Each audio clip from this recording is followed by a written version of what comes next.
Hey and welcome to this new short video where we learn how to minimize the command. For example, now if we want to push our repository from the local to the Git, we need to type or to write all this command.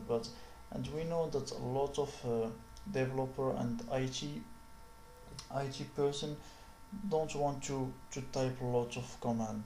So we want just type git push and push it directly. So let's configure that so that can git know that we want to push it.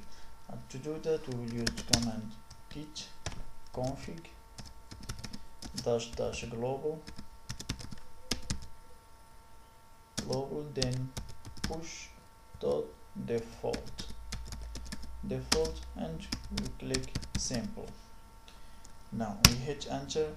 Now after we configure this command, now we just click git push and it will be pushed directly without the need of typing the whole command of git push origin and master. Now just git push and it will be working successfully and good. Why it is not working here? Just because